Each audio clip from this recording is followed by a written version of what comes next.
we must also agree that going forward, if a man is a candidate for president in our party, the woman must be the runner. And ladies and gentlemen, when it comes to matters politics, fear Raila Odinga completely. Because Raila Odinga indeed is the master of politics. And there is actually no doubt at all about it. So it turns out that Raila Odinga himself is the master plan behind the Deputy President Rigathi Gachagua's impeachment. And Raila Odinga is doing all this just behind the scenes. Up to date, Raila Odinga has not uttered even a single word concerning the Deputy President Rigathi Gachagua's impeachment. So let me give you the shocking details in this particular video here. And I knew all along that this will actually happen. Immediately, President William Ruto invited Raila Odinga and the ODM party leaders to be part of his government. I knew that everything is not going to be normal again in the UDA party / the Kenya Kwanza Alliance administration. But again, I don't blame President William Ruto for that particular decision. Because remember that the only reason as to why William Ruto brought in Raila Odinga and the ODM party leaders, it is because of the Gen Zs. The only leader, the only politician who stood with William Ruto, the only leader who saved, who rescued President William Ruto from the Gen Zs is none other than Raila Amolo Odinga. So immediately Raila Odinga was brought in to the government. That was the end of the Gen Z's protests. As a matter of fact, this is exactly what the nation announced. It says that, let me just read for you, the Raila Odinga factor in the Deputy President Rigathi Gachagua's impeachment. So how exactly is Raila Odinga involved here? It says that, emboldened by their numbers in both houses, the two leaders, William Ruto and Raila Odinga, seemed to have sealed the Deputy President's fate on the sidelines of the United Nations Assembly in New York, where they spent most of last week. So based on this article here, it tells us that Ruto and Raila Odinga organized for Rigathi Gachagua's impeachment while they were in New York last week. And that is exactly why immediately Raila Odinga jetted back into the country. Raila instructed all of his supporters across the country to strongly support Rigathi Gachagua's impeachment.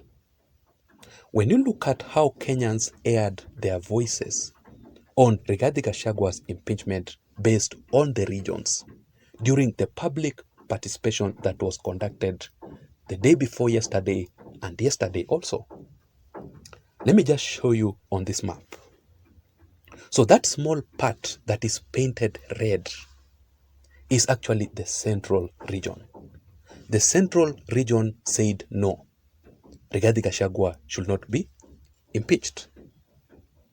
The eastern region, the coastal region, the Nyanza region where Raila Odinga comes from, the North Rift region, and the Central Rift region said yes, Rigathi Gachagua should be impeached. And in Nairobi said no. Now, when you compare all these regions that said yes are actually Raila Odinga's strongholds based on the previous 2022 general elections, how Raila Odinga was voted through the Azimio. Let me compare this map with this map here of how Azimio voted for Raila Odinga. You can see the blue part, which is actually the majority of the regions. They voted massively for Raila Odinga. And that is the same regions that have said, yes, Rigathi should be impeached. So does it mean that the central region is also isolated together with Rigathi Gachagua? Yet the central region voted massively for President William Ruto. Then if that is the truth, then it is very, very risky. It means a lot. It means that the central region is being left out in the opposition side ahead of the 2027 general elections. That is why also immediately Raila Odinga jetted back into the country. He instructed all of his ODM MPs to support Rigathi Gachagua's impeachment motion in parliament. Out of the 291 MPs who signed for Rigathi Gachagua's impeachment, majority of them are actually from the ODM party. What I strongly believe is that ODM party leaders or the MPs would have distanced themselves completely from UDA/Kenya Kwanza matters if they had not received Raila Odinga's instructions. Raila Odinga is also organizing for the DP Rigathi Gachagua's impeachment simply because Raila Odinga currently, as the biggest shareholder, is the biggest shareholder in President William Ruto's Kenya Kwanza Alliance government, compared to Rigathi Gachagua and Musalia Mudavadi. Despite President William Ruto getting only 1% of votes in the entire Nyanza region where Raila Odinga comes from, that tells you that Raila Odinga is indeed the master of politics, because despite William Ruto getting the lowest votes in Raila Odinga's region, Raila Odinga currently has a total of 5 cabinet secretaries in President William Ruto's government. So, Raila Odinga and President William Samoei Ruto have signaled who exactly is going to be the next deputy president immediately after Rigathi Gachagua's impeachment. William Ruto will appoint the next DP from the ODM party, Raila Odinga's party, through the broad-based government.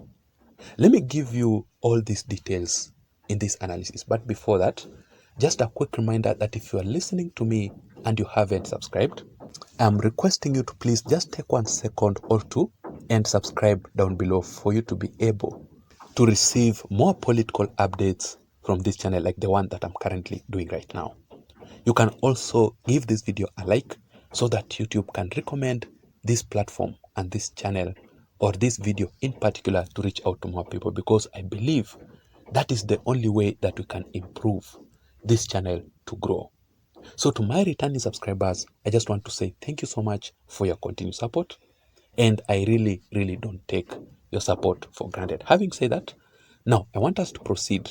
I want you to follow this analysis to the end so that you can understand what exactly we are talking about here. So shocking details have emerged about the criteria that Raila Odinga and William Ruto will use to appoint the next deputy president after Rigathi Gachagua's impeachment.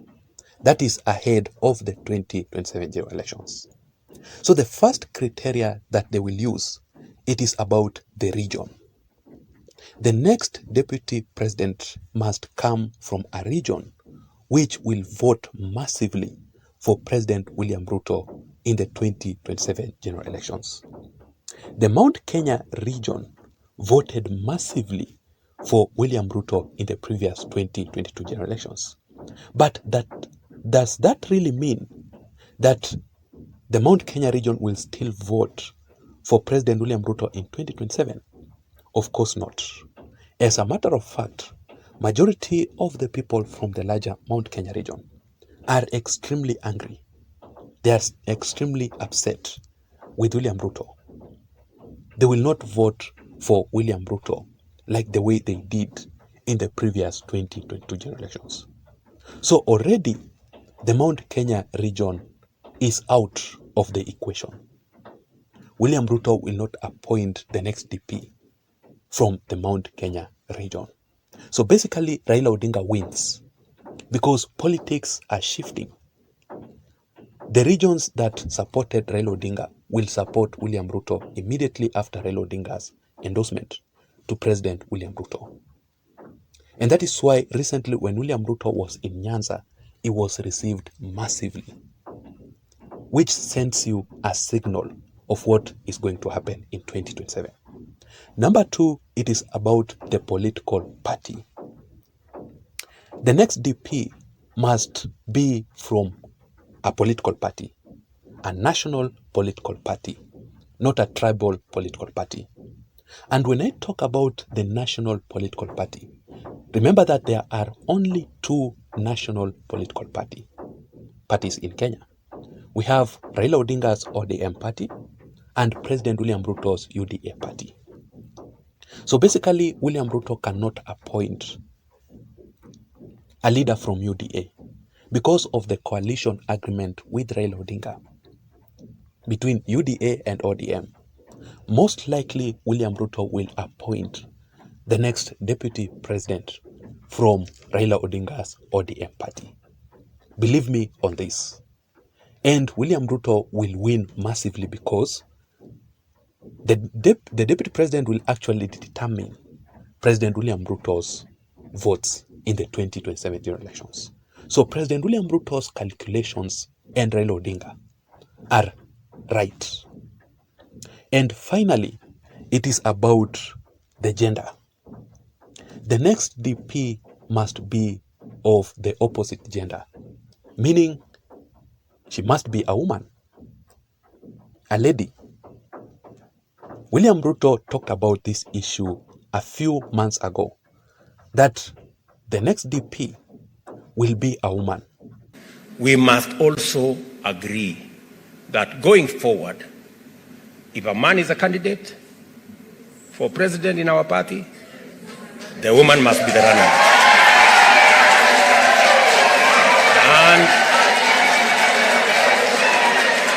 And if a woman is the candidate, then a man can be a running mate. Okay? And we must also cascade it down to the governors. So, and we must be intentional and deliberate about it, otherwise it will never happen. And I know fellow party leaders in other parties will agree with us, because we all agree, because I'm sure the party leader in Wiper supported Wavinya, the party leader in ODM supported Gladys, and all the other party leaders supported their women candidates. So we will do this not because we want to do anything against men, but we want to balance so that we all move together. Rigathi Gachagua thought that it was a joke. Rigathi Gachagua thought that it will be in 2032, but it will be actually in 2027 general elections. So playing the gender political card is very, very useful for President William Ruto. It is very, very important. So that is it. I don't know what to think. Who do you think will be the next deputy president of the Republic of Kenya? What do you think will determine the next deputy president of the Republic of Kenya? Please, I want to know your thoughts. I want to know your opinions in the comment section down below. Otherwise, I don't have much. Thank you so much for listening to me up to this time. Let me see you again in my next video. Thank you so much. My name is Jason.